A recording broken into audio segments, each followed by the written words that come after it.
Esta imagen es un ejemplo, no es para que lo dibujen, esto es lo que tienen que apuntar, ¿sí? Bien, vamos a ver primero una definición de qué es la metrología dimensional, ¿sí? A ver, alguien por aquí en el chat me mandó mensaje, a ver. ¿Alguien quiere unirse al chat? Carrera Hernández, ya te acepté. Ahí debería darte chance de entrar al chat. Ok. Entonces dice, ¿qué es la metrología dimensional?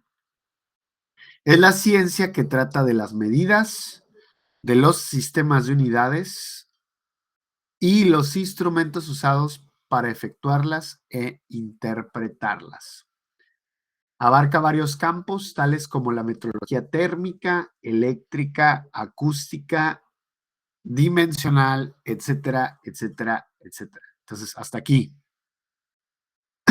Lo podemos definir en español en términos simples como metrología dimensional es la ciencia que se encarga de las medidas, los instrumentos y las unidades que utilizamos a la hora de tomar medidas. Y luego de la metrología en general, pues se desprenden diferentes tipos de metrología, como la metrología térmica para medir calor, la metrología eléctrica para medir cargas eléctricas y otros aspectos eléctricos, la acústica para medir niveles de ruido, pero la que nos importa a nosotros como diseñadores industriales es la metrología dimensional, porque constantemente vamos a estar tomando medidas de objetos que ya existen, ya sea para reproducirlos o para usarlos de referencia en otra cosa. Y también vamos a nosotros ponerle medidas a objetos que nosotros vayamos a diseñar, ¿de acuerdo? El, durante la escuela, la mayoría de las veces, ustedes no nada más diseñan el objeto, también le ponen medidas y también lo fabrican, ¿sale? No es hasta que llegan a la industria cuando ya, digamos, ustedes diseñan y alguien más fabrica, ¿no? Bien, continúo con el siguiente párrafo. Dice, se encarga de estudiar técnicas de medición que determinan correctamente las magnitudes lineales y angulares. Entonces, nos encargamos de dos tipos de magnitudes. Las lineales, o sea, medidas rectas, por así decirlo, en los tres ejes existentes, X, Y y Z, y ángulos, ¿de acuerdo? De eso se encarga la metrología dimensional.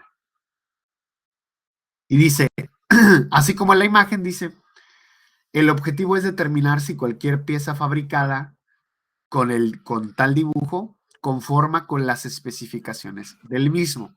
O sea, lo que dice este párrafo es, nos imaginamos nosotros que ya tenemos la pieza fabricada en nuestras manos, ¿sí? Y comparamos esa pieza que ya está fabricada con las medidas que indica el dibujo. Y con eso nosotros verificamos si está bien o está mal. Y puede que esté bien 90% y una o dos medidas esté mal, o puede que esté totalmente bien, o puede que esté totalmente mal. O sea, cualquiera de esos casos se puede presentar, ¿sí? Entonces, es muy común que utilicemos la metrología dimensional para nosotros verificar que algo esté fabricado correctamente. Pero también es muy común que se presenten casos donde ustedes le tengan que tomar medidas a algo que ya existe para que lo reproduzcan, para que hagan una copia, por así decirlo, ¿de acuerdo? Pasa mucho en la industria mexicana porque la industria mexicana peca mucho de, uno, comprar máquinas que son de otro país y dos, reutilizar máquinas ya viejas y nada más, digamos, comprarle piezas nuevas y adaptarlas a las necesidades, ¿no? Entonces, en esos dos casos, lo que termina pasando es que cuando algo se rompe, no existe una refacción, ¿sí? Entonces mandan a una persona a que le tome medidas a esa pieza que se rompió, a que analice cuál era el funcionamiento de la pieza, para que haga dibujos, porque no existen, y se fabrique otra vez la pieza. ¿sale? Eso también es algo muy común que se hace en la industria mexicana. Entonces, los dos objetivos de la metrología dimensional es, uno, checar una pieza que ya está fabricada y compararla con las medidas del dibujo, o dos, tomar una pieza que no tiene dibujo, medirla y hacer un dibujo correspondiente. ¿Entendemos hasta aquí? Sí, profe. Sí. Muy bien, perfecto. También se gana muy bien de andar copiando piezas, ¿eh? No crean que no. Es muy común aquí en los talleres, en los talleres de aquí de la ciudad de Tijuana hay muchos talleres de maquinado y es una actividad muy común. Que lleguen empresas con los talleres y les digan, ¿sabes qué? Tengo esta pieza de una máquina china y se rompió, pero no hay dibujos de nada. Aquí te traigo todas las piezas y necesito que te avientes un dibujo, ¿no? Y que me la fabriques y que me digas cuánto cuesta hacer, no sé, 5 o 6. Hay veces que se llevan la pieza y se llevan refacciones por si se vuelve a romper. Bueno, muy buen negocio, por cierto. Ok, entonces, metrología dimensional, ¿de acuerdo? Todo esto tiene que ver con metrología dimensional. Muy bien, vamos a continuar entonces. Ahora viene el concepto de medida. Dice, medida es la evaluación de una magnitud hecha según su relación con otra magnitud de la misma especie, adoptada como una unidad. Tomar la medida de una magnitud es compararla con una unidad de su misma especie para determinar cuántas veces ésta se encuentra contenida en otra. Ok, vamos a traducir esto al español porque esta es la definición del libro. ¿Qué quiere decir? Medida es hacer una especie de comparación para ver qué tiene de relación una con otra. Pongamos el ejemplo de la regla.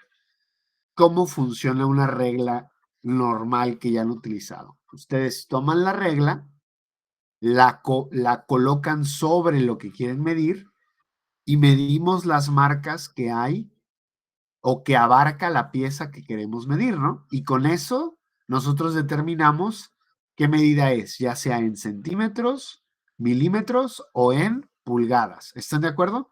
Así funciona una regla. Muy bien, esa es la misma idea de aquí que expresa aquí la medida. O sea, estamos comparando una herramienta que ya está graduada, como la regla, con lo que queremos medir.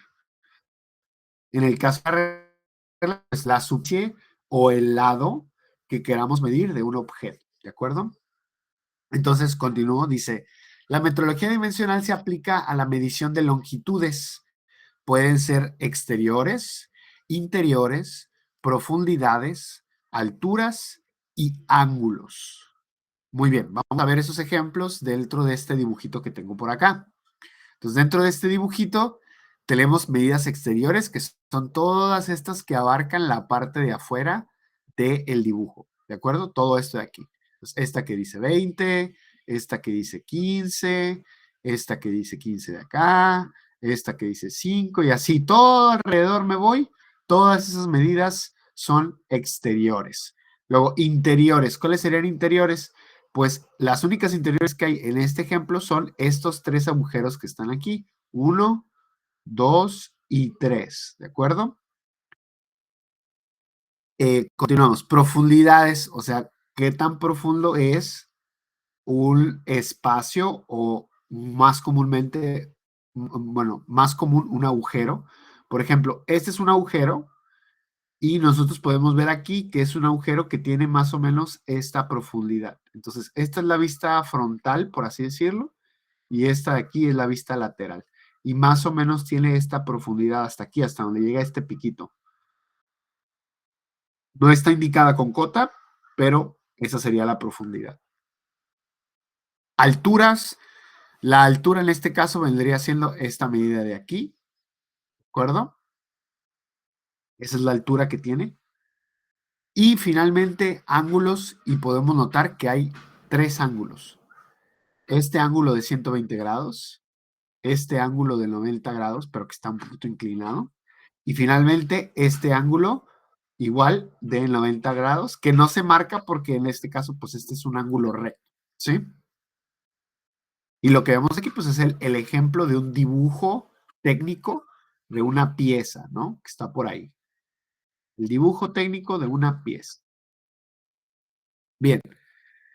Dice aquí, también la evaluación del acabado superficial. El acabado superficial lo vamos a ver más adelante. Ahorita en términos básicos, el acabado superficial lo podemos imaginar como qué tan rugoso o qué tan suave es una superficie, ¿de acuerdo? Hay por ahí unos métodos para medir el acabado superficial de una pieza. Bien, entonces, a ver, hasta aquí. ¿Entendemos lo que es una medida y lo que es tomar una medida? Sí, sí. ¿Sí? ¿Alguien tiene alguna duda? Si no quieren hablar, pueden usar el chat, ¿eh? Acuérdense que hay un chat. Y la personita puso algo en el chat, entonces pueden enviar mensajes de chat, ¿ok? Bien. Entonces, si ya estamos listos, pues, bueno, no sé si han terminado de escribir, eso también es importante. Ya terminaron de escribir lo de metrología, terminaron de escribir lo de medida. Y sí, para ya brincarme a la siguiente. Yo ya terminé. Jocelyn, ¿ya? ¿Alguien más? Si no, lo dejo ahí un minutico y ahorita continúo.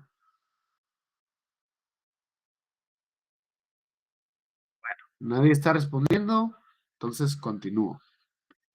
Entonces, siguiente. Bien, entonces, las medidas, ya vimos que medir es tomar un instrumento y compararlo con lo que se quiere medir, ¿no? Con algo físico, con un objeto, con un lado. Bien, pero las medidas pueden separarse en directas e indirectas, ¿sí? Entonces, la medición directa dice cuando el valor de la medida se obtiene directamente de los trazos o divisiones de los instrumentos. Otra vez con el ejemplo de la regla. La medición directa sería literalmente tomar el instrumento, ir al objeto que queremos medir, lo ponemos uno encima del otro y checamos cuánto mide. Así de fácil. Esa es una medición directa. Tomamos el objeto, el instrumento de medición y lo llevamos directamente a la pieza para que interactúen los dos y con eso tomamos la medida. Esa es una medición directa. Pero también puede ser indirecta. Indirecta dice, cuando para obtener el valor de la medida necesitamos compararla con alguna referencia. En la imagen podemos observar la relación de las medidas y los instrumentos. A ver, les voy a poner un ejemplo bien simple de medición indirecta. Vamos a ver el Paint. Me gusta mucho a mí usar el Paint. Fíjense bien. Fíjense bien. A ver, aquí. Ok. Imaginemos entonces que nosotros tenemos aquí un pequeño rectángulo, ¿no? Así.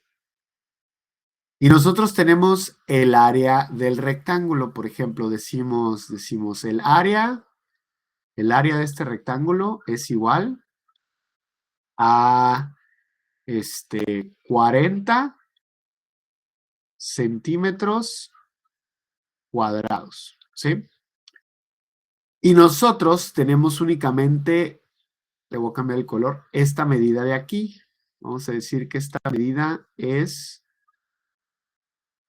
y hasta acá. Nosotros tenemos que esta medida es 10 centímetros, ¿sí? Nosotros sacamos esta medida yendo con la regla y literalmente midiendo de este lado a este lado y son 10 centímetros. Si nosotros queremos sacar la medida de aquí, de la altura, o sea, le voy a poner otro color, no se le voy a poner color verde. A ver, si nosotros quisiéramos sacar esta de aquí, podemos ir a medirla o podemos simplemente calcularla. ¿Por qué? Porque nosotros sabemos que el área lo podemos interpretar como base por altura, ¿verdad? Nosotros tenemos aquí la base, que son 10, y tenemos la altura. Bueno, no tenemos la altura, más bien. Entonces nosotros podemos despejar, fíjense bien. Entonces nosotros podemos decir, a ver, ¿cuál es la altura? La altura vendría siendo, despejo la B y lo paso para acá. Sería altura es igual a al área sobre la base. ¿Están de acuerdo? ¿Cuánto me daría esto entonces? Altura es igual a 40 sobre los 10 de acá. ¿Y esto cuánto me da? 4. Entonces, con este pequeño cálculo, nosotros obtuvimos el valor del otro lado, pero no fuimos y lo medimos directamente. Hicimos un pequeño cálculo aritmético, ¿verdad? Entonces, esto vendría siendo un ejemplo de medición indirecta. Nosotros no fuimos a medir con la regla para sacar el 4, pero sí calculamos el 4 de acuerdo a una ecuación o una fórmula.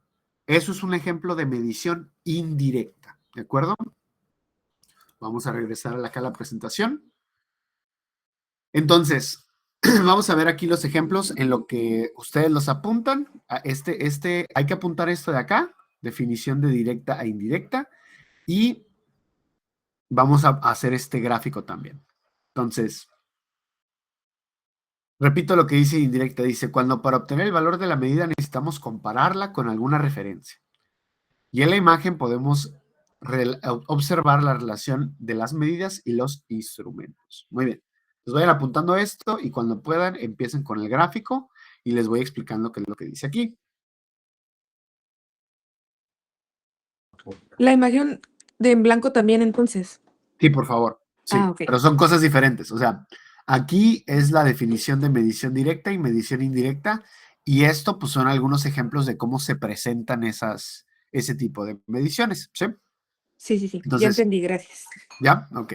Entonces voy checando, por ejemplo, dice, hay mediciones lineales y hay mediciones angulares. Acuérdense que es específicamente ahorita porque estamos hablando de metrología dimensional, ¿ok?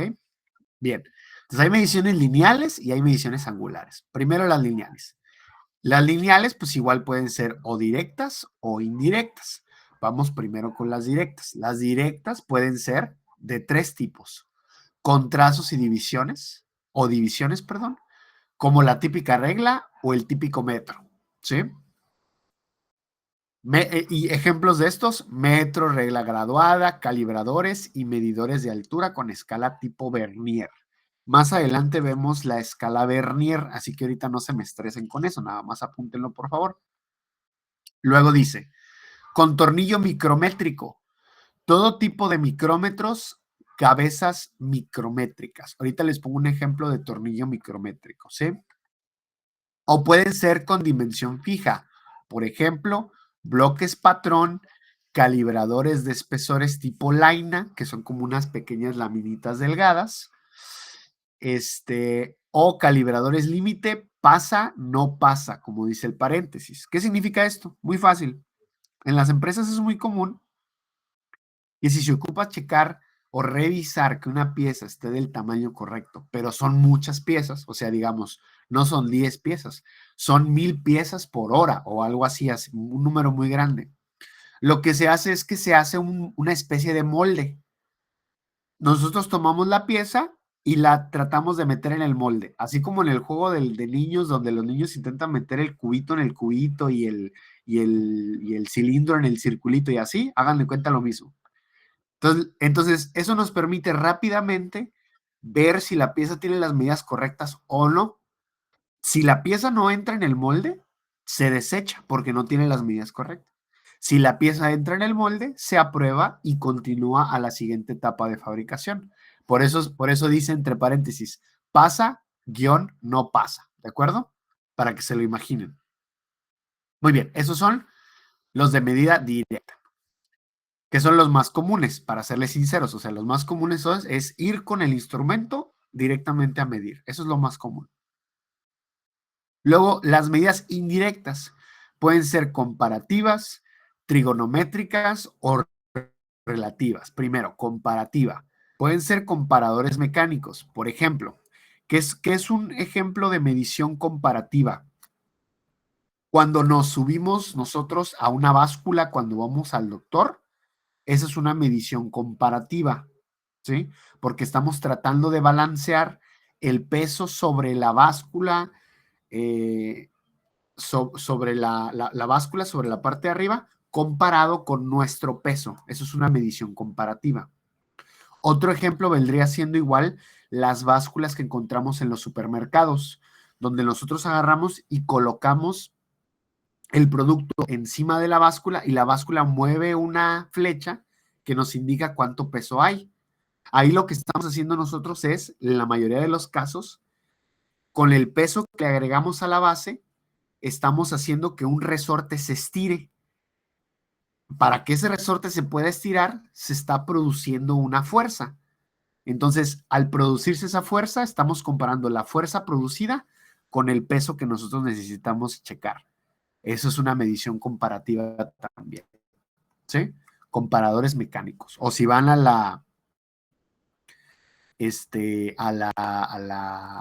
carnicería o algo así, ya es más común que las básculas sean electrónicas, ¿no? Esos ya serían comparadores electromecánicos, ¿sí? Aunque hay comparadores neumáticos, por ejemplo, cuando le checamos el aire a nuestras llantas, si tienen carro, la manera en la que se hace es comparando la presión con una regla de presión. Entonces, hay una comparación ahí. Comparadores ópticos. El mejor ejemplo de comparador óptico sería como cuando van al optometrista y les ponen la maquinita para que les ajusten qué graduación necesitan. Máquina de medición de redondez o medidores de espesor de recubrimiento. Esos son todos los comparativos.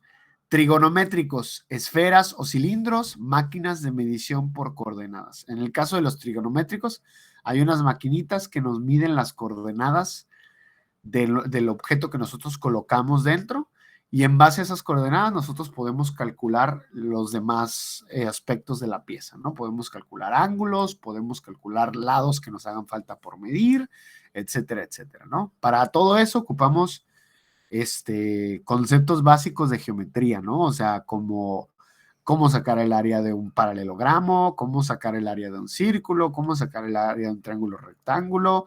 Y dentro de los triángulos rectángulos, pues tenemos el teorema de Pitágoras, la ley de senos, la ley de cosenos, etcétera, etcétera, etcétera. O sea, son cosas que ya tienen que dominar de cajón, ¿sí? Si no se acuerdan, ahí luego les doy una clase sobre eso. O puede ser medida indirecta relativa, que son niveles. Los niveles se consiguen por lo general con flotadores. O sea, tenemos un pequeño mecanismo. Les voy a poner el ejemplo de un flotador de gasolina. A ver, vamos a buscar aquí flotador. Pues como el flotador del baño, fíjense, ese es un buen ejemplo. No, aquí ya me salen, muchachas, flotador de baño. Ok, entonces, ¿cómo funciona un flotador de baño? Fíjense, muy sencillo. Aquí está. Este está fácil de entender. Vamos a abrirlo en una nueva. Ok, vamos a ver el flotador de baño. ¿Cómo funciona el flotador de baño? Muy, muy sencillo. Este globo de aquí, que tiene aire, se mueve con respecto al nivel del agua porque flota sobre el nivel del agua, ¿sí? Al moverse este flotador para arriba y para abajo, mueve este mecanismo que está acá, y este mecanismo es una pequeña válvula, o sea, es algo que se puede cerrar o abrir, como cuando abrimos la llave de un baño, la llave para lavarnos las manos. Es lo mismo, eso es una válvula. Entonces, esta cosa, cuando está arriba, la válvula está cerrada y no sale agua. Pero cuando esta cosa baja, la válvula se abre e inmediatamente el tanque del baño se vuelve a llenar. Eso es una medición por nivel y es comparativa, porque en realidad la válvula no sabe cuánta agua hay. Aquí solamente hay una comparación de movimiento. O el globo está abajo y se abre, o el globo está arriba y está cerrado. Punto. En realidad ni siquiera sabe cuánta cantidad de agua hay. Y nosotros podemos modificar el ángulo para que pueda ocupar el baño menos agua. ¿De acuerdo? Entonces, como es un movimiento mecánico, eso es una medida comparativa de tipo relativa. ¿Ok? Y niveles hay en un chorro de cosas. El del baño, pues es el más común que se van a encontrar, ¿no? Pero, por ejemplo, para medir la gasolina dentro de un tanque de un auto, también se utilizan niveles. Para medir el agua dentro de un tanque tipo rotoplas, también se utilizan niveles, ¿sí? Entonces, hay muchos usos para los niveles. Bien, luego dice reglas ópticas. Hay unas, hay, por ejemplo, microscopios, es un tipo de regla óptica. Hay telescopios, eso es otro tipo de regla óptica. Bien. Y finalmente, rugosímetros. El rugosímetro es un instrumento que utilizamos para medir la rugosidad de una superficie. Como les comentaba hace rato, la rugosidad es calcular qué tan rugoso o qué tan suave es una superficie, ¿de acuerdo? Más adelante vamos a ver el rugosímetro a fondo. En la unidad número 3 es cuando vamos a ver todos los instrumentos, entonces ahí vamos a ver el rugosímetro, ¿sí? Bien, esas son todas las medidas lineales. Ahora vamos con las medidas angulares. Igual pueden ser directas o indirectas. Pueden ser con trazos o divisiones. Aquí el ejemplo más simple es el típico transportador que ya conocen, el transportador de plástico, que tiene sus rayitas y ustedes colocan el transportador sobre el dibujo o sobre el objeto y tratan de medir cuántas líneas son, y las líneas pues les va a decir el ángulo, ¿no? Eso del transportador ya lo conocen. Ahí sí no me pueden decir que no saben lo que es un transportador. Luego, este goniómetro. El goniómetro es similar a un transportador, nada más que cuenta con una regla. A ver, vamos a buscar un ejemplo aquí de goniómetro.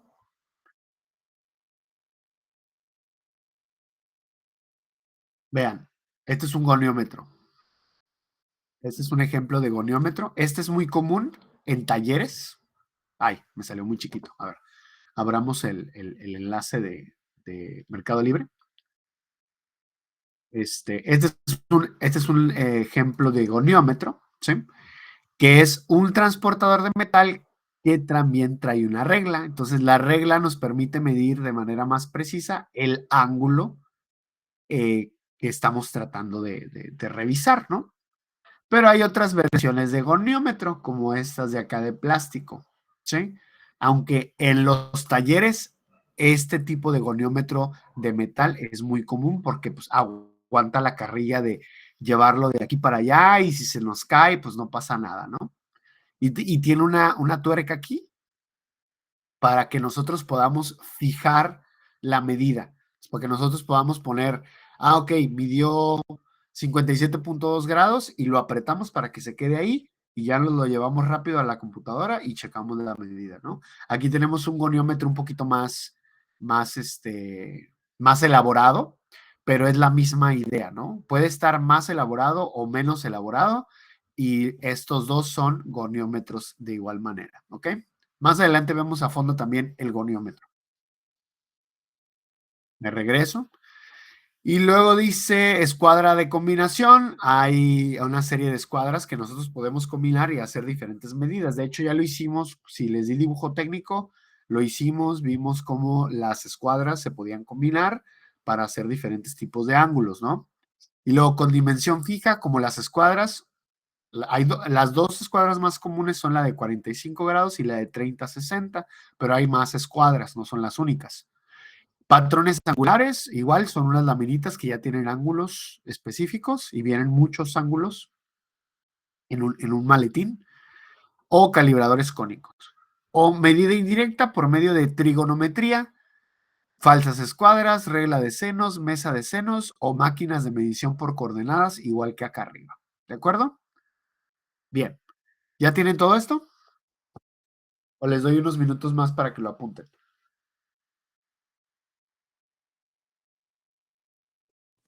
Ya casi. ¿Ya casi? Ok, les doy unos minutos más, no se preocupen. Les doy unos minuticos para que lo apunten y mientras yo descanso mi voz, ¿sale?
A ver, ¿cómo van entonces? Yo ya terminé. A ver, ya tenemos una persona que Listo. terminó. O dos personas. A ver, ¿quién más? Listo. Hablen ahora o callen para siempre. No, no es cierto. Este. Bien, igual si ocupan ahorita, me puedo regresar, ¿no? Pero más o menos de ahí va. Aquí en el 2.2 es nada más ver clasificaciones y otras cosas. Más adelante en la unidad 3 es cuando ya vemos instrumento por instrumento, ¿sí? Ahí es donde nos vamos a pegar un clavado, pero machín en ver los instrumentos, porque esa parte, la unidad número 3 es como ¿cómo decirlo? Es, es la parte más importante, pues, porque de todas las cosas que vamos a aprender en la materia, lo más importante es que ubiquen dos herramientas en específico, que ubiquen y que sepan utilizar correctamente el calibrador Vernier y que ubiquen y que sepan correctamente el micrómetro, ya que son las dos herramientas con las que más van a interactuar cuando ustedes empiecen a trabajar como ingenieros en general y como diseñadores, ¿vale? Bien, vamos a continuar entonces. Profe, Ay, vale. Mande, una pregunta. mande, mande, ¿El mande. caliper le vamos a usar el digital o obviamente el que es como más austero? Vamos a ver todos. Vamos a ver el estándar milimétrico. Vamos a ver el estándar, perdón, vamos a ver el milimétrico. Vamos a ver el estándar. Ujú, El estándar es el que se le dice así comúnmente a los que están en pulgadas, ¿no? sí. Y vamos a ver el que está graduado con regla Vernier, los dos. Y vamos a ver aparte los de indicador tipo reloj, los de Ajá, ese es reloj. el que comentaba. Ese es muy útil, y vamos a ver aparte los digitales. Ah, ok. Vamos a ver los Gracias. tres. El Renti tiene algunos digitales y tiene algunos regulares graduados en regla Vernier. Creo que no tiene de reloj, pero podemos buscar, digo, ejemplos hay muchos en internet, podemos verlos. Todos funcionan igual, entonces vamos a ver el funcionamiento general, pero es importante pues que reconozcan los diferentes tipos de Vernier que hay, ¿no? Y lo mismo con los micrómetros, que igual tenemos milimétricos o más bien de sistema métrico, tenemos de sistema inglés y tenemos de diferentes medidas, ¿no? Porque hay de micras y hay más chicos de micras, o sea, hay de escalas más pequeñas, más precisos, ¿no? Entonces ya los vamos viendo de uno por uno. También de esos hay digitales. De esos no me ha tocado ver con reloj, con indicador de reloj, pero a lo mejor porque ya es muy viejo eso, pero los comunes son los de regla de tipo Vernier y los digitales ya, ¿no?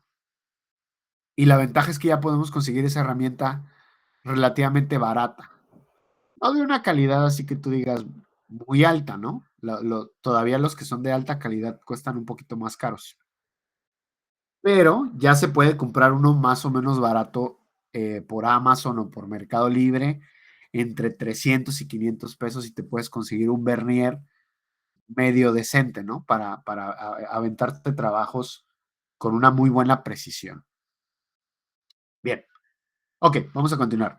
Entonces, el siguiente concepto es tolerancia geométrica. Fíjense bien, vamos recordándole los conceptos que llevamos. ¿Qué es metrología? Primer concepto.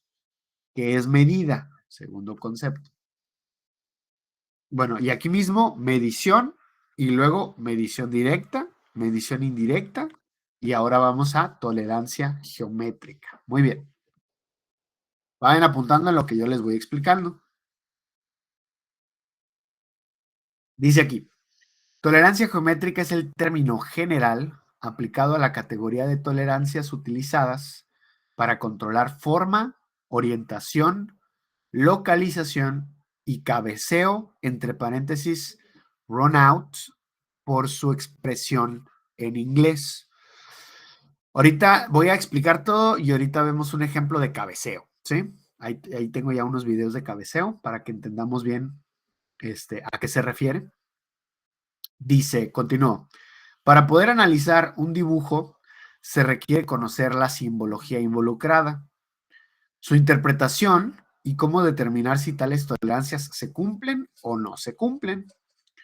Como se observa en la imagen, además de las dimensiones lineales y angulares, tolerancias geométricas también corresponde a la metrología dimensional, dado que se realiza con instrumentos antes mencionados.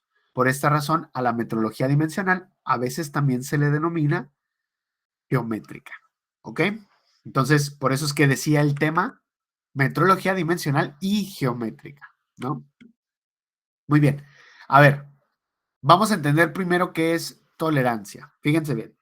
Dentro de este ejemplo que está aquí, nosotros vemos que en cada una de estas acotaciones tenemos dos números, ¿sí?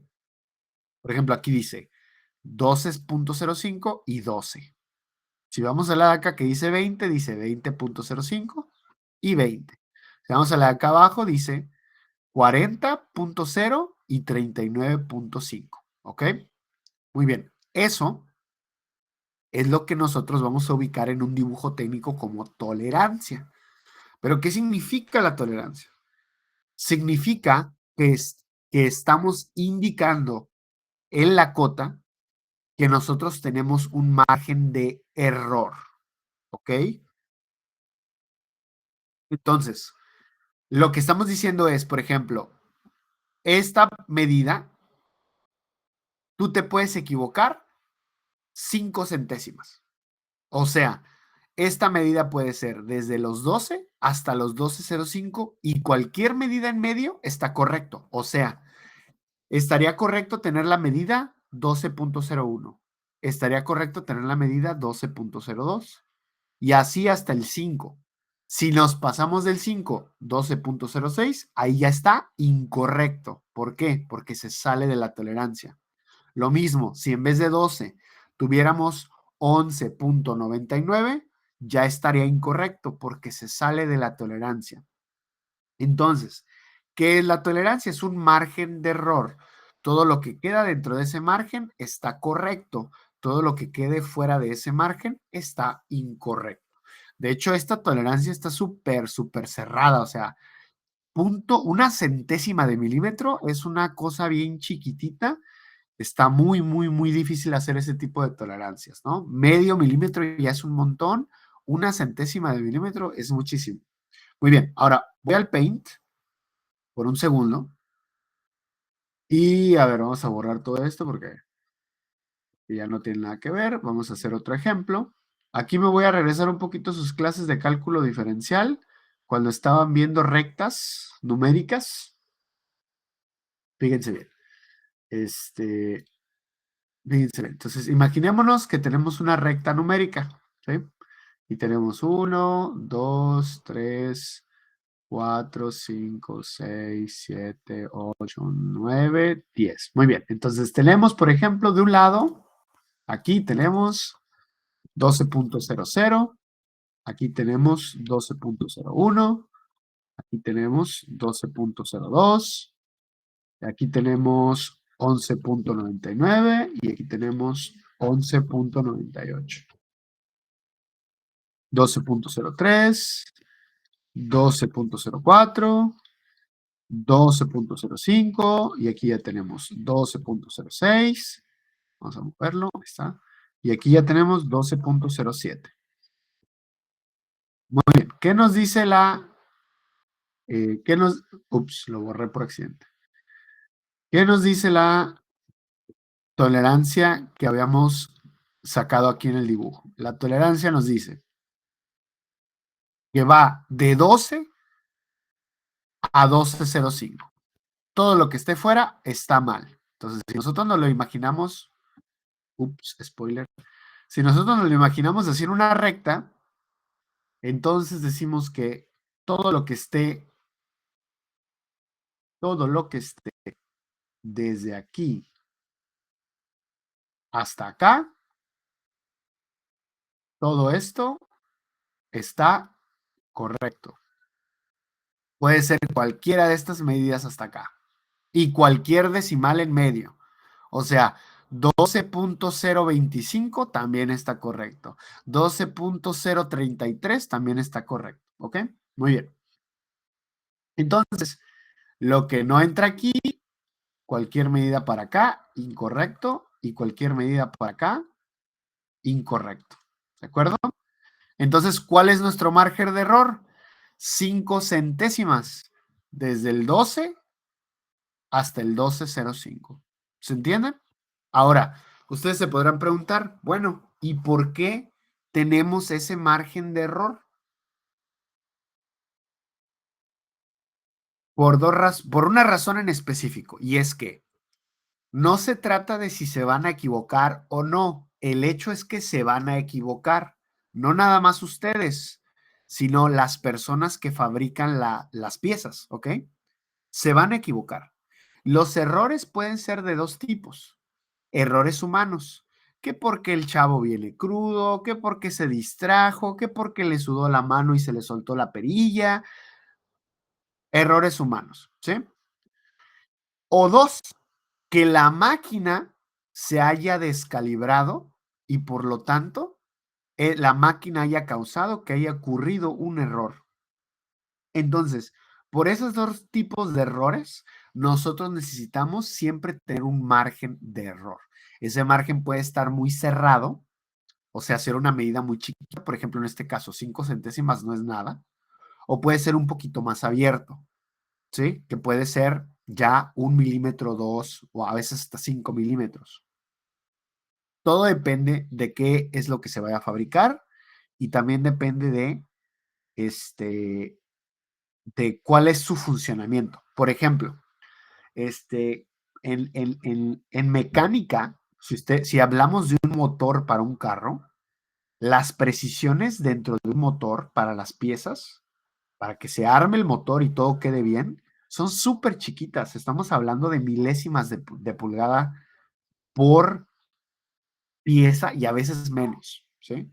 Entonces ahí la precisión que se necesita es muy alta, ¿no? Pero el opuesto a esa industria sería, por ejemplo, la industria mueblera. Cuando se fabrica un mueble no se requiere tanta precisión y a veces tenemos precisiones de más menos un octavo de pulgada, que es un montón. O sea, un octavo de pulgada, estamos hablando de que es 125. Estos son 3 milímetros. 3 milímetros. Acuérdense que cada milímetro vale 0.040. ¿No? Entonces, esto es una tolerancia muy holgada o muy abierta, como le decimos comúnmente, ¿no? Muy bien. Y si se fijan, eso mismo pasa con las otras medidas. Fíjense, todas las medidas tienen tolerancias distintas, ¿sí? Dependiendo de qué es lo que vaya a hacer. esta pieza tiene tolerancias muy, muy chiquitas, por lo tanto, yo nada más así de ver este dibujo de ejemplo, puedo saber que esta es una pieza que se utiliza en un ensamble mecánico, porque tiene una tolerancia muy chica, ¿ok? Tiene que quedar bien, bien ajustada. También depende de qué va a ser la pieza cuando se fabrica el producto. Por ejemplo, si la pieza tiene que ir ensamblada, o sea, unida con otra pieza, entonces la precisión tiene que ser muy alta. ¿Por qué? Porque si es una pieza que debe de ir ensamblada y que no se debe de mover, pues tiene que entrar apretada, ¿no? Como diríamos comúnmente. Y si es una pieza que se tiene que mover, tiene que tener cierto juego para que se pueda mover. Entonces, pero ¿qué pasa si dejamos que el juego sea muy alto? Se va a mover de más o va a vibrar o va a funcionar incorrectamente. Y si el juego no es lo suficientemente alto, va a entrar y se va a quedar atorada y no se va a querer mover, ¿de acuerdo? Todo eso tiene que ver con cuestiones de tolerancia. Hasta aquí, ¿entendemos el concepto de tolerancia?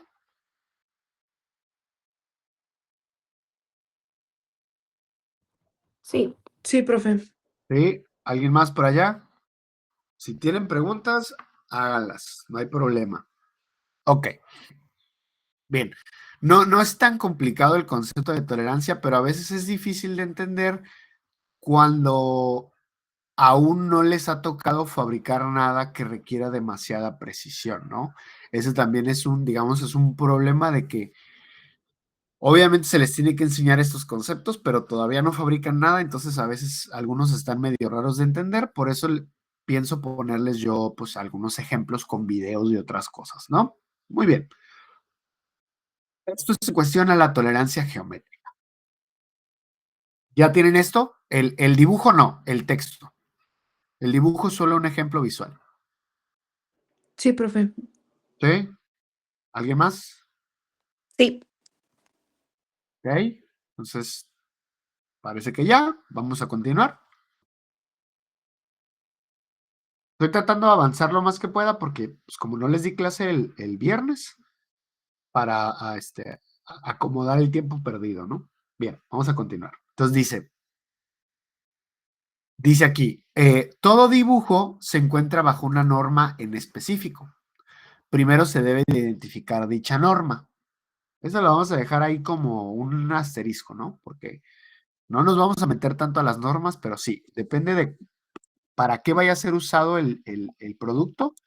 Pues a veces se tienen diferentes tipos de normas para identificar cosas dentro de un dibujo técnico.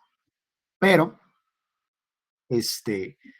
estos símbolos que ven aquí son los símbolos más comunes de características geométricas, ¿ok? Fíjense bien. Entonces dice, los símbolos más comunes para características geométricas están expresados en la imagen y las normas que se usaron de referencia son todas las normas que están acá abajo. Son un montón de normas, pero que sepan que vienen de normas internacionales, ¿no? Por ejemplo, todas las que dicen ANSI son americanas, todas las que dicen ISO son internacionales, y estas que dicen JIS, J-I-S, son japonesas, estas que dicen DIN son alemanas, y esta que dice BS es británica, ¿sí? Entonces, son normas internacionales. Así se dibuja aquí y así se dibuja en Japón y así se dibuja en Alemania y así se dibuja ¿sí me explico? O sea, aplican en todos los países, ¿vale? ¿Las BS de dónde eran? Son británicas. Ah, ok. British Standard, no sé qué. Por eso dice BS, ¿vale? Aunque la verdad, ya ahorita, digo, esta información que les estoy proporcionando viene de un libro que ya está un poquito viejito. No me acuerdo si ya les había dado la bibliografía. ¿Ya les había mostrado qué libro era el que estaba usando? ¿O no? Porque a unos grupos se los di, pero luego se me va el rollo. ¿Se acuerdan si ya les di el libro que estoy utilizando? La verdad no recuerdo, profe, pero creo que no, ¿eh? ¿No? Ok, no pasa nada. Oh, No pasa nada, se los enseño, permítame un segundo. Se abre esta cosa, ahí está. Listo. Nada más que sepan pues que estoy usando, ¿no? Para que vean que no me estoy inventando la información. Fíjense bien, este es el libro. Como pueden ver por la portada, pues ya es un libro viejito, ¿no? Metrología, literal, así, simple y sencillo. Y son dos autores, Carlos González y Ramón Seleni, ¿ok? Este libro ya está viejito, es como del 94, 95. Pero ustedes, si van a la biblioteca, van a encontrar este mismo libro, pero en una edición más actual, la edición 5, 6 o 7, no me acuerdo. Mismo libro, pero nueva edición. ¿Qué cambia? Pues medio editan el libro, algunos ejemplos viejitos los modernizan y así pues, pero es la misma información. O sea, si encuentran ustedes esta versión viejita, les sirve igual que si encuentran una versión moderna. Por ejemplo, ¿qué cosas cambian? Regresándome al Paint, eh, por ejemplo, ya ven que aquí se ven las tolerancias con los números así, o sea, por cada cota hay dos números. Esto ya no se hace así. Lo más común que ustedes pueden encontrar en tolerancias es lo siguiente. Van a encontrar un número grande, por ejemplo, dice 12.00. Me voy a acercar. Van a encontrar 12.00 y arribita de ese número van a encontrar más 0.05 y luego abajito menos 0.00. Así. Ay, lo quité, perdón. Menos 0.00. Así. Esta es la forma moderna de colocar tolerancias. ¿Sí? Entonces, ya no se vería como dice en el ejemplo del libro, ya se vería de esta manera. ¿Sí? Pero es la misma cosa, ¿no? Entonces decimos, a ver, la medida que yo quiero es 12. ¿Cuánto le puedes poner de menos? Nada, tiene que ser 12. 12 es lo menos. ¿Cuánto le puedes poner de más?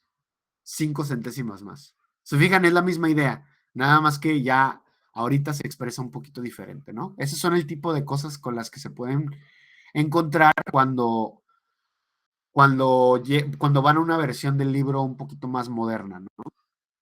Pero es este libro, e igual son los mismos autores. Yo lo identifico con este compadre porque su apellido está raro, ¿no? Seleni, Metrología Seleni, ¿sí? Y este es el libro que estoy usando para casi todo lo que les estoy enseñando. Dos que tres cositas tuve que buscar otras fuentes, pero la gran mayoría de lo que estoy mostrándoles viene en este libro. Por si en algún punto quieren estudiar por su propia cuenta, lo pueden ir a buscar ahí en la biblioteca. Metrología, autor Seleni, y ese va a ser el bueno, ¿sí? Sin importar si es una versión moderna. Entonces, a ver, ¿en qué andábamos? Andábamos aquí, ¿verdad? Muy bien. Entonces, vamos a ver aquí los símbolos. Es importante que apunten estos símbolos y mientras ustedes los van apuntando, yo se los voy explicando, ¿sí? A ver, son las 11, ok. Entonces dice, características y tolerancias, esa es la columna. Y luego características en texto, es la segunda columna, y símbolos es la tercera columna, ¿no?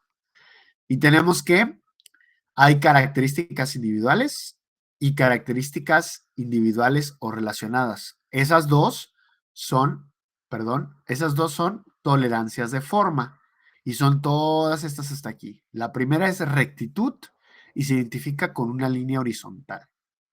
La segunda es planitud, o sea que un lado o una parte debe estar recta. Planitud con digamos, parece como un trapecio, ¿no? Un paralelogramo inclinado.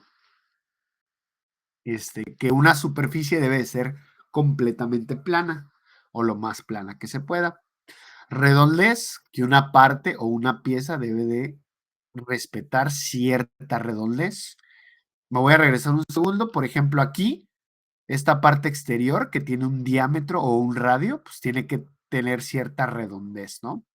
O acá, estos espacios, estos agujeros, pues tienen que respetar cierta redondez. Y los radios que tenemos aquí, este radio de 10, este radio de 10, también tienen que respetar cierta redondez, ¿de acuerdo? A eso se refiere con redondez. Cilindricidad es este círculo con dos líneas. Cilindricidad viene de la idea de que los cilindros deben de mantenerse lo más perpendicular posible a su base. O sea, si vamos a hacer un cilindro o un agujero, pues queremos que el cilindro o el agujero nos quede derechito, ¿ok? Que no tenga inclinación. Perfil de una línea con medio círculo abierto y perfil de una superficie con medio círculo cerrado. Vamos a continuar con características relacionadas. Hay de tolerancias de orientación, tolerancias de localización y tolerancias de cabeceo. Vamos primero con las de orientación. De orientación hay tres. Paralelismo, o sea que un par de zonas de la pieza son paralelas y se representa con estas dos líneas inclinadas. Perpendicularidad, con esta T invertida, que quiere decir que entre dos zonas o dos partes de la pieza tiene que haber un ángulo de 90 grados, o sea, son perpendiculares una con la otra. Y angularidad, con este símbolo, una línea horizontal y otra línea angulada, se están cruzando las dos líneas, y pues con el ángulo que debe de ir, ¿no? Ya sea, o sea, siempre y cuando no sea perpendicular, porque ese es especial, 90 grados cerraditos. Entonces, cualquier ángulo que no sea perpendicular, ¿no? Luego, tolerancias de localización. Posición, que es este círculo con una cruz en medio. Concentricidad o coaxialidad, que son estos dos círculos, uno dentro del otro. Concentricidad o concéntrico significa que son dos círculos que comparten el mismo centro sin importar que uno de ellos sea más grande que el otro. ¿De acuerdo? Eso es lo que significa concéntrico. Simetría, con estas tres líneas, dos chicas y una grande en medio, que dos lados o dos pedazos de la pieza sean simétricos. Les voy a dar un ejemplo de posición, que es la cruz con el círculo. El ejemplo de posición ya lo habíamos visto, lo vemos aquí en estos agujeros y lo vimos acá en estos tres agujeros. Esta cruz representa posición, ¿de acuerdo? Y se utilizan para que a partir de ahí nosotros podamos sacar una cota, fíjense. Son 20 de esta orilla al centro del círculo y luego 15 al centro del otro y luego 15 al centro del otro. ¿Se fijan? Muy bien. Posición. Y luego, simetría lo vemos aquí en este dibujo. Fíjense bien. Esta pieza es, digamos que es la vista frontal, cortada. Esto es un corte.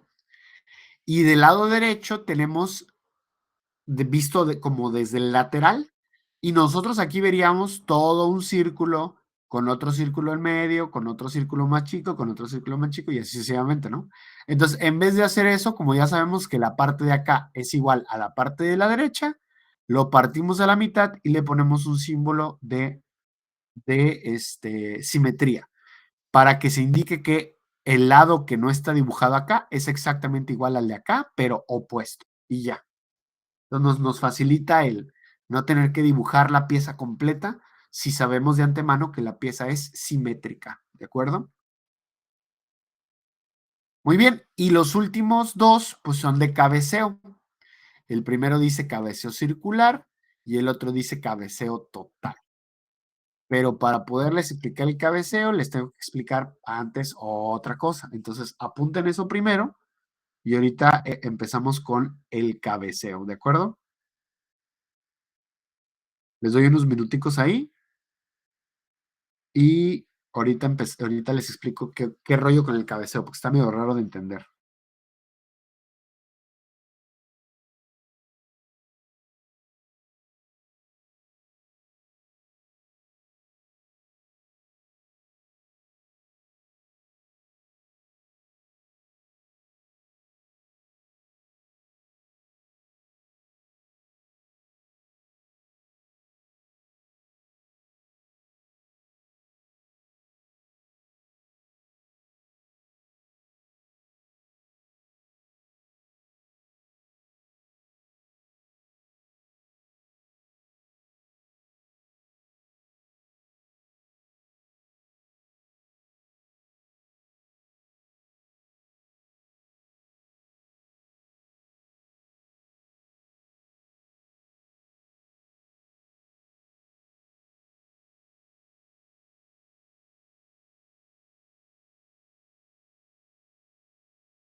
A ver, ¿cómo van? ¿Ya merito?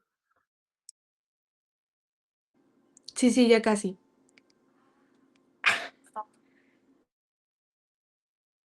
Ok.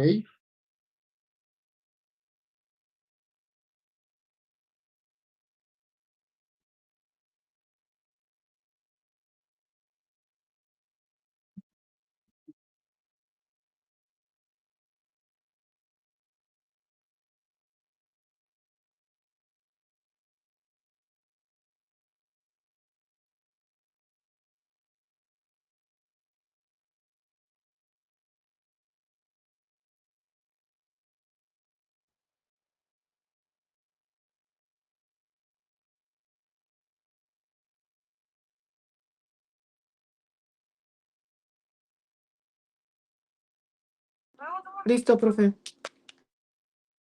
Bien, a ver, ¿quién más? A ver, Alison dice que listo, Jocelyn que listo. A ver, ¿quién más? ¿Ya? ¿Listos para continuar? Son unos pequeños símbolos. Más adelante vamos a ver cómo aplicarlos, ¿no? Pero ahorita es importante que los tengan. Bien, a ver, entonces, listo, listo, listo. Ok, perfecto. Ya varios listos. Continuamos entonces. A ver, entonces, fíjense bien. ¿Qué rayos es el cabeceo? Ok. Lo que pasa es que para entender el cabeceo tendríamos que entender primero cómo se fabrican las piezas comúnmente. ¿Qué es lo más común que se fabrica cuando nosotros hacemos un producto? Son tres materiales los más comunes: metal, plástico y madera, siendo metal el más común de todos, porque incluso para hacer piezas de plástico necesitas hacer primero un molde de metal, ¿de acuerdo? Entonces, el metal es el material más común. Entonces, bien, hay que aprender, para entender el cabeceo primero, cuáles son los dos tipos de manufactura de piezas metálicas que existen. En general, a la fabricación de piezas de metal se le llama maquinado. Perdón, otra vez, maquinado, así se le llama. Y hay dos tipos de maquinado. Maquinado por torno y maquinado por fresadora. ¿De acuerdo? Ahora hay que ver qué rayos es un torno o cómo funciona y qué rayos es una fresadora y cómo funciona, ¿no? Porque si no, no vamos a entender cómo es que está ocurriendo esto, ¿no? Entonces, aquí les puse un ejemplo de torno. Fíjense bien. ¿Qué es un torno? Torno es una máquina donde colocamos una pieza agarrada de una herramienta que se llama choc. Ustedes ya han visto un choc, han visto un taladro, ¿no?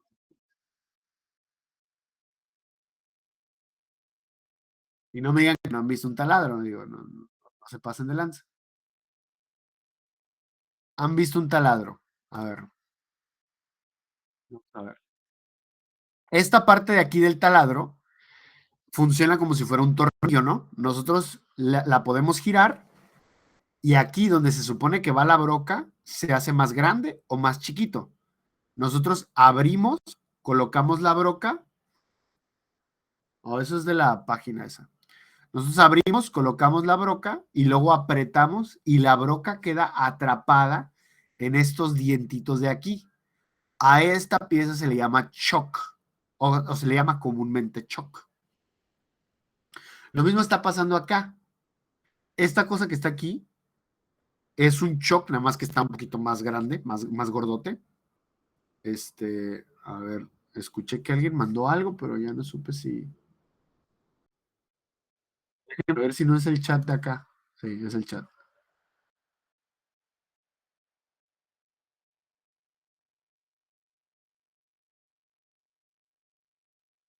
Permítame un segundo.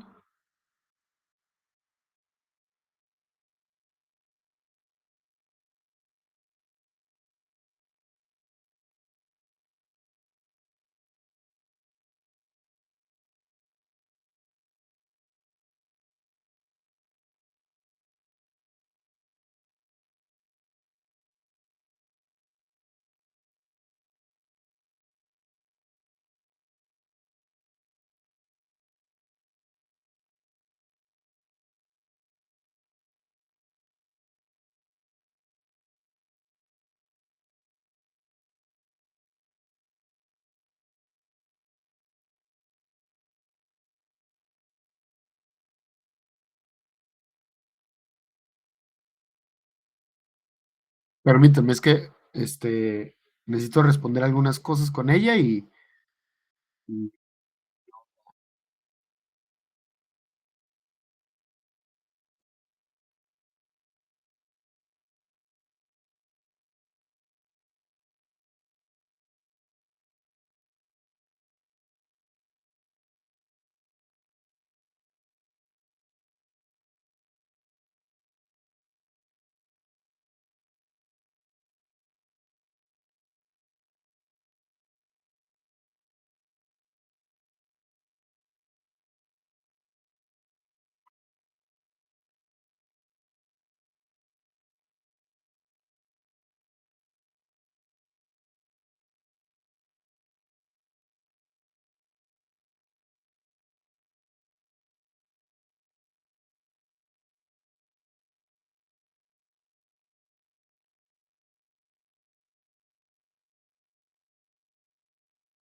Ok, disculpen, pero ocupaba resolver eso. A ver, retomemos acá.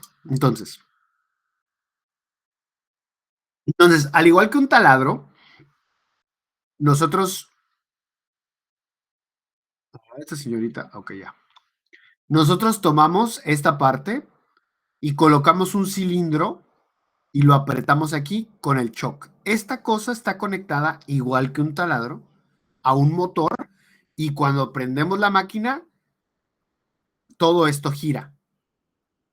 ¿Alcanzan a ver que todo gira? Ok, eso es una parte, ¿no? Y luego tenemos aquí, en la parte de arriba, una herramienta que va a cortar. Fíjense la forma que tiene. Aquí en la punta tiene filo. Y entonces lo que hacemos es acercar esta herramienta a esta pieza que está girando, movemos la herramienta y conforme la movemos, empezamos a cortar el metal. Vamos a ver el ejemplo. A ver, no me acuerdo si le adelanté. Sí, le puse velocidad de reproducción por 2. Vamos a ponerle reproducción 1. Ahí va. Se acerca y empieza a cortar la pieza. Y aquí podemos ver, fíjense bien, esta es la parte que ya está cortada y esta es la parte que no fue cortada y aparte va a cortar un poquito más para allá. Son como 16 segundos. Ahí está. ¿Sí? Ok. Es un comercial de una marca, ¿no? Pero nos sirve de ejemplo. Ahí está. Entonces, esta herramienta de corte se le llama buril. ¿Ok? Este es un buril. Y y pues es durísima esta cosa, ¿no? Y súper filosa, súper, súper filosa.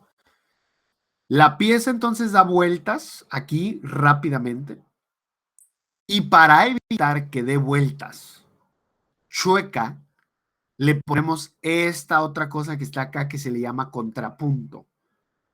Este contrapunto se asegura de que la pieza gire perfectamente sin que se vuelva loca, ¿de acuerdo? Y ya nosotros hacemos cortes en esta pieza. Esto es a lo que se le conoce como maquinado por torno. Y existen diferentes tipos de torno. Hay unos chiquitos, hay unos medianos, hay unos gigantes. De hecho, acá tengo otro ejemplo de torno. Aquí está, no, no, no estaba aquí. Aquí hay otro ejemplo de torno. Miren, aquí hay un torno gigante y un torno gigante. Aquí hay otro ejemplo más chiquito. Vean, y va a ir haciendo la pieza, la va cortando y con cortes le va dando forma hasta que agarra la forma que nosotros queremos.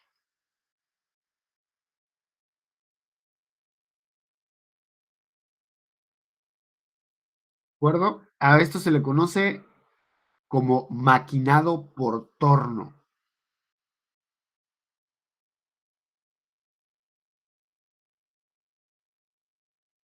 Maquinado por torno. Ok, una característica importante del torno es que la pieza es la que gira, la herramienta se mantiene fija, ¿sí?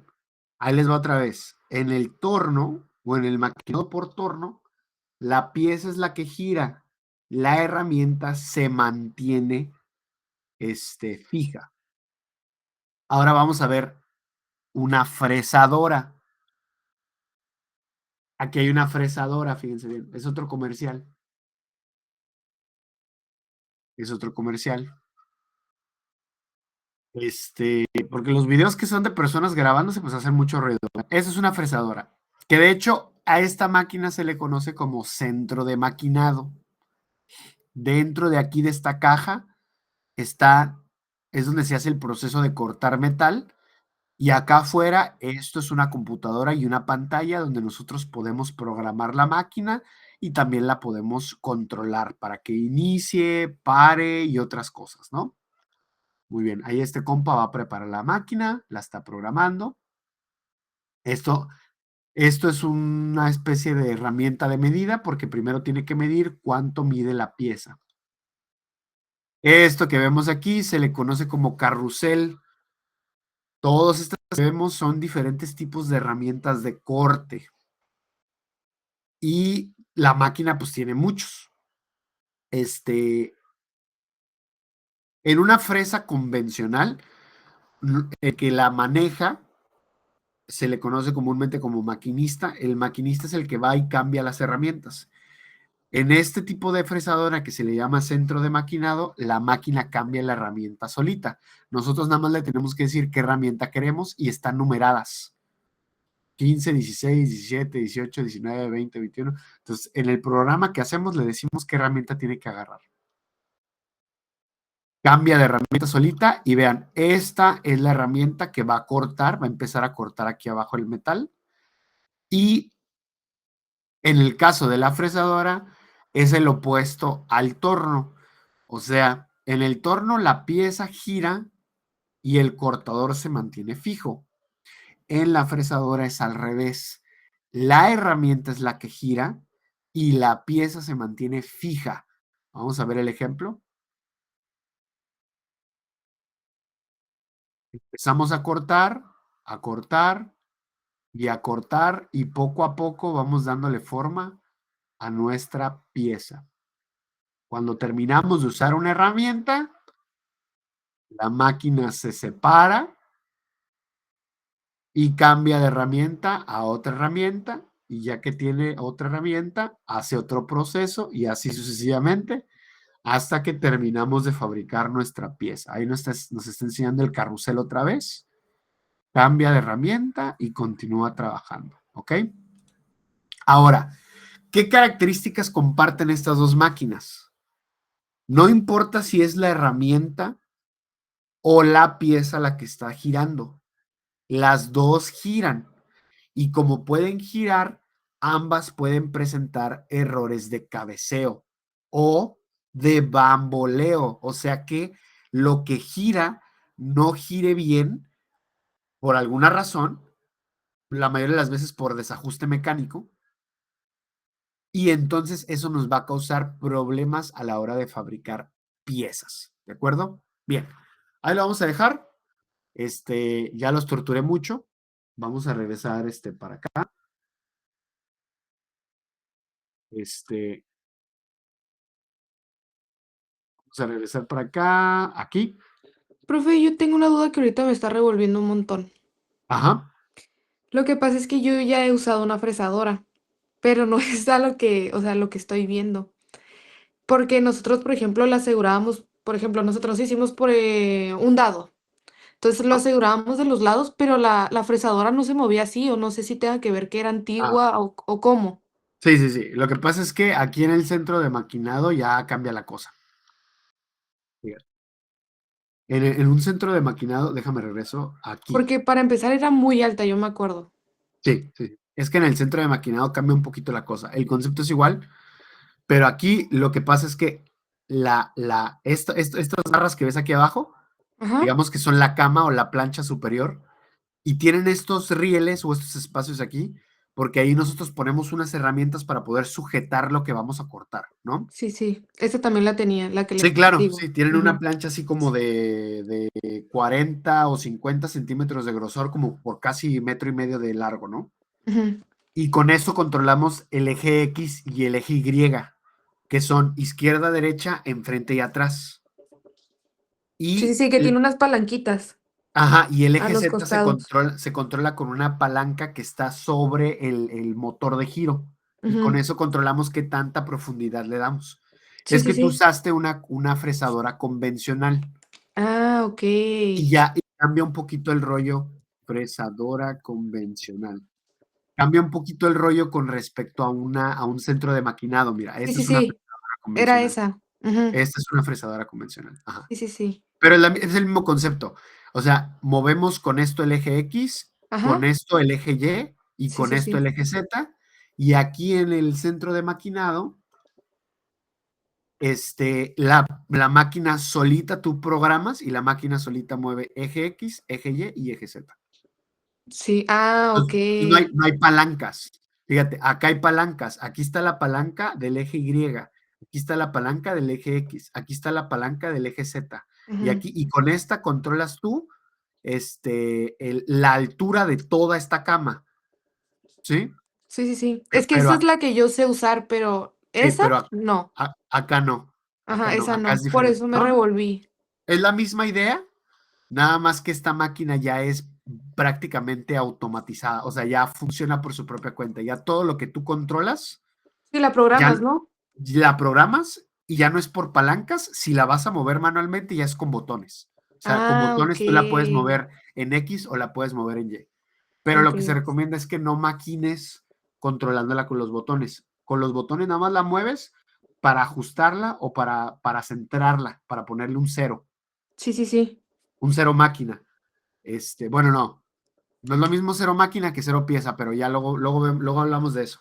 Este, y ya que la tienes ubicada en cero, ya entonces ya cargas el programa, ¿sí? Pero Sí, ya ok. no se recomienda que se use a mano, esta ya se recomienda que se use programada, ¿sí? Por Sí, eso sí. te hizo ruido ahí. Sí, por eso me Pero, dije que entonces, ¿qué hice? ¿Qué sé no, no, hacer? no, es lo mismo. Es la misma cosa, nada más que lo que estás viendo acá es una máquina más moderna. Ujú. Esto es más moderno y esto es una máquina ya un poquito más vieja. Pero de todos modos hay Ah, gente bien cabrona para usar estas máquinas y hacen precisión de, de esta máquina, ¿eh? O sea, hay gente muy, muy perrona para usar, para hacer este maquinado convencional. sí, sí, Nada más que sí. se requiere mucha experiencia, ¿no? También eso es otro rollo. Bueno, entonces ahí lo vamos a dejar. Les voy tomando lista mientras les recuerdo que cuando nos toca clase otra vez, a ver, nos toca clase de nuevo. A ver, chamacos. El viernes. El viernes es su examen. No se les vaya a olvidar, ¿de acuerdo? El viernes es su examen. A ver, Profe, tengo una duda. mande. Había dicho que en el ámbar nada más le salían 4 unidades y que iba a juntar la primera y la segunda. ¿Todavía se va a hacer eso? No, no, no, no. Al final lo que voy a hacer es juntar la cuarta y la quinta. Entonces, la primera, la segunda y la tercera van a ser individuales. La cuarta y la quinta, esas son las que voy a pegar. Porque la, Gracias. porque la cuarta unidad está bien chiquita. Bien, bien chiquitita. Entonces mejor la pego con la quinta, ¿sí? Así es como va a quedar. Entonces ahorita nada Profe, más está pura unidad uno. Mande. ella dijo qué temas van a venir en el examen. Sí, claro, ahorita lo repito. Ay, sí, Déjenles, por favor, porque no me déjenles acuerdo. tomo, les tomo lista y ahorita les repito los temas, ¿sí? Alarcón, barba, Presente. benchacal, Presente. Borges, Cano, Cardoso, Carmona, Presente, Carrera, presente, Díaz, Presente. Domínguez, Escamilla, Figueroa, Fonseca, Galicia, Gutiérrez, Cota, Gutiérrez González, Guzmán Peña, Presente. Hernández Ávila, Presente. López Cruz, Luna Morales, Martínez Sandria. Presente. Presente, profe. A ver, espérame. Ya me distraje porque Fonseca dijo presente. A ver, Fonseca. Ok, a ver, discúlpenme. Ahí va otra vez, a ver. López Cruz. Luna Morales. Presente. Ok. Martínez Sandria. Presente. Ok. Montes Campos. Presente. Monzón. Presente. Moreno. Ortiz. Presente. Paco. Presente. Tauno. Tierra. Presente. Tapia. Toribio. Presente. Zarate. Presente. ¿Me faltó alguien? Sí, profe, yo no salgo en la lista. ¿Cuál es tu apellido? Benítez Dueñas. Es Dueñas. Ah, que la canción, Benítez. ¿Por qué no apareces en la lista? Es que a mí me acaban de agregar la clase el martes, pero el martes como me agregaron no asistí a la clase y el viernes pues canceló. Y por eso le quería decir. No manches, qué mala suerte de veras. Sí, pues. Ay, ahí sí, discúlpenme con el viernes, Me hablaron de RH, de emergencia, tuve que llevar un montón de papeles, fue todo un caos, o sea, fue un caos total. Ya estás aquí, Benítez, mira, ya estás aquí en la lista oficial del ámbar. Te necesito poner ahí yo en la lista. Sí, ya estás aquí. Ok, profe. A ver, déjate,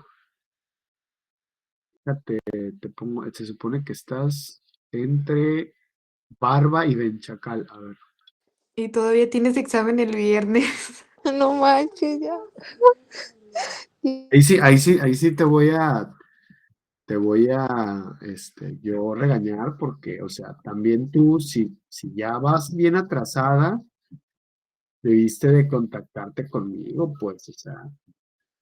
Y es que luego yo sé que la Cordi se tarda en meterlos al grupo, pues, pero también entrar 4 semanas después, pues no se pasen de lanza, oigan.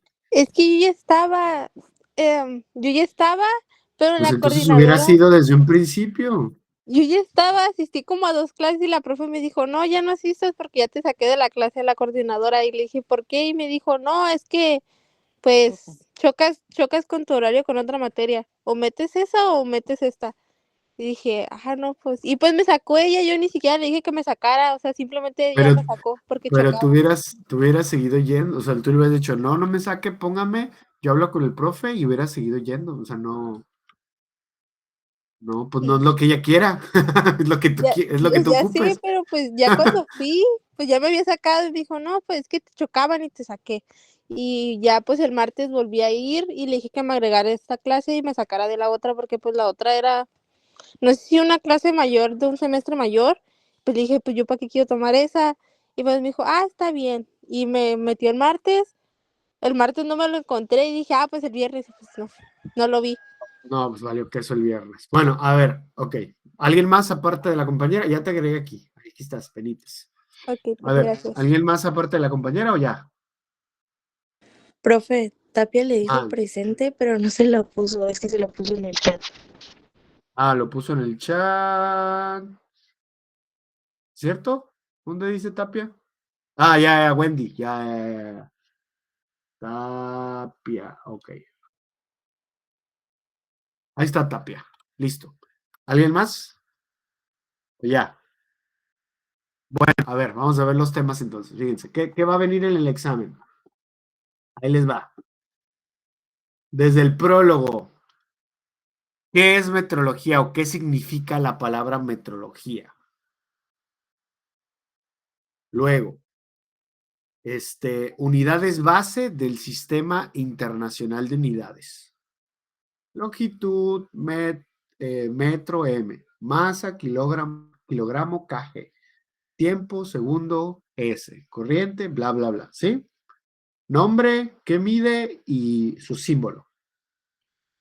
Luego, quiero ver una pregunta ahí de experiencia humana, como ¿por qué la experiencia humana es tan variada? Algo así. Aquí con los símbolos, creo que nada más le puse como ¿cuál es el método para, ¿cómo se llama? No, para representar ideas complejas en metrología? Y la respuesta es símbolos y ecuaciones, ¿no? Con eso representamos nosotros ideas complejas. Luego, sí. ¿Qué es ciencia y qué es pseudociencia, no? Entonces decíamos que ciencia es algo que se puede repetir y pseudociencia es algo que no se puede repetir, ¿no? Muy bien. Luego, esto de la historia del método científico, eso no, son muchos nombres. Y luego ya, ahora sí, conceptos ya específicos. ¿Qué es normalización? ¿Qué es norma? ¿Qué es especificación? ¿Qué es objeto de la normalización? Y creo que puse una o dos preguntas sobre algún ejemplo de estos. Y espacio de la normalización, creo que puse una pregunta sobre los niveles de la normalización. ¿Sí? Esto de normas internacionales no lo puse. Y hay 5 ejercicios de conversiones de unidades. Y para las conversiones, yo les voy a poner ahí la conversión que ocupan en el pizarrón. ¿Sale? Acuérdense que no pueden usar su celular de calculadora en el examen. Si quieren usar calculadora, tienen que llevar una calculadora normal o una científica, pero no puede ser su celular. El celular lo van a tener que guardar en su mochila, ¿ok? Son 15 preguntas, unas ahí múltiples, otras abiertas, y 5 ejercicios de conversión de unidades. Eso es lo que va a venir el examen, ¿vale?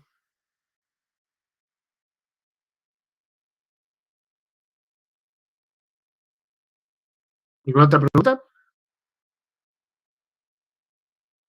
Por mi parte ya no. ¿Alguien más? Bueno, entonces el día del examen, por favor, de 2 a 4, pues lleguen temprano. Referencia, les voy a dar 1 hora y 15 minutos más o menos para resolver el examen. Si terminan antes, me dan el examen y yo los voy calificando lo más rápido que pueda, ¿sí? Les voy a pedir, si cuando me entreguen el examen, que salgan para que no interrumpan a los que siguen haciendo examen y evitar que se copien. Y les voy a decir en cuánto tiempo tienen que regresar. Si todo sale bien, cuando regresen, ya terminé de calificar los exámenes y si puedo de una vez, les doy la calificación final. Si no, mínimo les doy la del examen y luego ya el sábado, ya que revisen lo demás, les doy la calificación del primer parcial. ¿De acuerdo? Les dejaré ahí un mensaje en el Classroom de que ya están sus calificaciones, chequen el ámbar. ¿De acuerdo? Y si alguien tiene que hacer recuperación, eso ya luego lo vemos. ¿De acuerdo? Muy bien, entonces ahí lo vamos a dejar. ¿Sale? Nos vemos. Cualquier duda, me la pueden hacer llegar por el chat. ¿Sale? Sí, profe, gracias. Sale pues, nos vemos. Bye, bye. Gracias, Cuídense mucho. profe. Bye. Gracias, Bye. buen día. Nos vemos, profe. Gracias. Gracias, profe. Hasta luego.